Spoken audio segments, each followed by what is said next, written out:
Now let's take a look at the role of the Rothschild family, the family said to be the wealthiest in the world.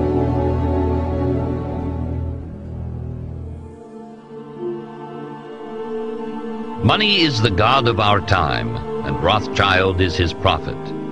Heinrich Heine. The mythology surrounding the Rothschilds' wealth and power is 2 centuries old. The resulting mythology has proved almost as long-lived as the firm of N.M. Rothschild and Sons itself. Ever since the second decade of the 19th century, there has been speculation about the origins and extent of the family's wealth, about their political influence, not only in the 5 countries where there were Rothschild houses, but throughout the world, about their Judaism. The 5 Rothschild houses constitute an early version of what later became known as the multinational. Perhaps the most important point to grasp about this multinational partnership is that for most of the century between 1815 and 1914, it was easily the biggest bank in the world. Strictly in terms of their combined capital, the Rothschilds were in a league of their own until, at the earliest, the 1880s. The 20th century has no equivalent. Because they were so rich, the Rothschilds could plainly claim a material equivalence with the European aristocracy. They relished the sense that they were sans pareil.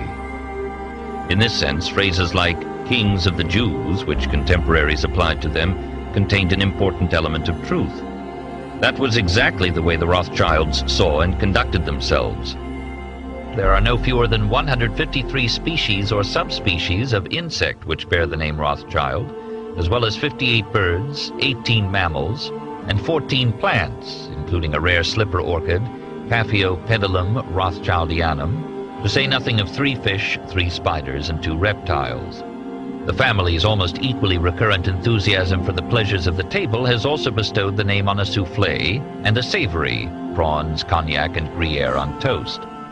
There are towns and numerous streets named after members of the family in Israel. Rothschild-owned vineyards at Mouton and Lafitte whose wines are drunk the world over.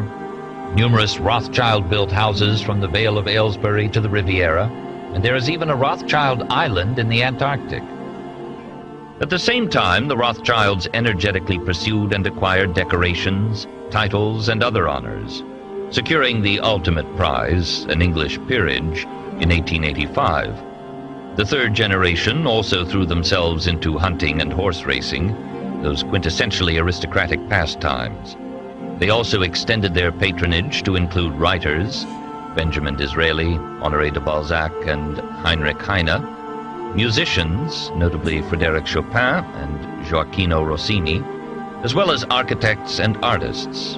In more ways than one, they were the 19th century's Medicis. From the very earliest days, the Rothschilds appreciated the importance of proximity to politicians, the men who determined not only the extent of budget deficits, but also the domestic and foreign policies which so influenced the financial markets. And politicians soon came to realize the importance of proximity to the Rothschilds, who at times seemed indispensable to the solvency of the states the politicians governed, and who could always be relied upon to provide up-to-the-minute political news.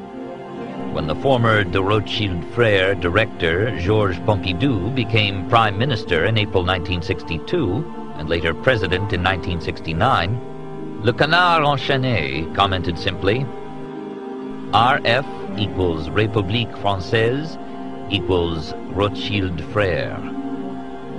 Similar echoes can be found in the British press, too. Inferences were sometimes drawn in the 1980s from the fact that a number of conservative politicians had worked for N.M. Rothschild and Sons Limited, either before or after their political careers, at a time when the firm was handling a number of important privatizations. In the 1880s and 1890s, their advice on imperial matters was sought by both the Marquis of Salisbury and the Earl of Rosebery, Gladstone's successor as Liberal Prime Minister. Indeed, Rosebery was married to a Rothschild, Meyer's daughter, Hannah.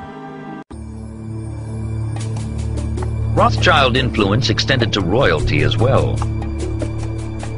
It is extraordinary to find that the family's interests in the financial affairs of King George IV predated his accession to the throne by as much as 15 years.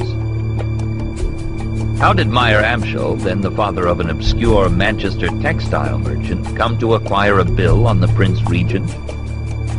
The likeliest answer is that he bought it from the Elector of Hesse-Kassel, who had made a number of loans to the sons of George III in the 1790s. 10 years later, with Nathan firmly established as a banker in London, the sons of Meyer Amschel turned to these other royal debts with the intention of making Nathan, in Amschel's somewhat old-fashioned phrase, court banker in England.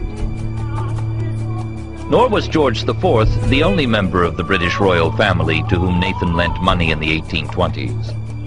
In 1824, for example, he lent £10,000 to the Duke of York, as well as giving him 100 complimentary shares in the Alliance Assurance Company. The Rothschilds also looked ahead to the next generation. In 1816, the only child of the Prince Regent, Princess Charlotte, was betrothed to a minor German prince, Leopold of Saxe-Coburg, the youngest son of Duke Francis Frederick. The brothers at once recognized Leopold's potential importance. Not for nothing did one Rothschild writer of the 1840s point out the similarity between the House of Rothschild and the House of Saxe-Coburg-Gotha, those two extended German families which were to rise from obscurity to glory in the course of the 19th century. Indeed, theirs was to be an almost symbiotic relationship. The 3.5 million gulden lent to the Saxe-Coburgs by the Frankfurt House between 1837 and 1842 was only one aspect of the connection. Of greater importance was the support which the Rothschilds gave to those members of the family who left Coburg in search of new thrones elsewhere. Not that the Rothschilds lost interest in the question of the British succession following Princess Charlotte's death. When the Prince Regent's brother, the Duke of Kent, set off for Germany to marry Victoria of Saxe-Coburg, he took with him a letter of credit on the Frankfurt Rothschilds. When the marriage produced a daughter, Victoria, who at once became next in line to the throne, Nathan hastened to offer the proud father financial advice and his exclusive messenger service. Nathan's sons continued to act as the Duchess's banker after the Duke's death, relaying money to her brother Ferdinand of Saxe-Coburg. These tenuous links were enhanced by careful cultivation of Leopold of Saxe-Coburg, who later became King Leopold I of the Belgians. Nor was his nephew Albert above turning to the Rothschilds for financial assistance after he became Queen Victoria's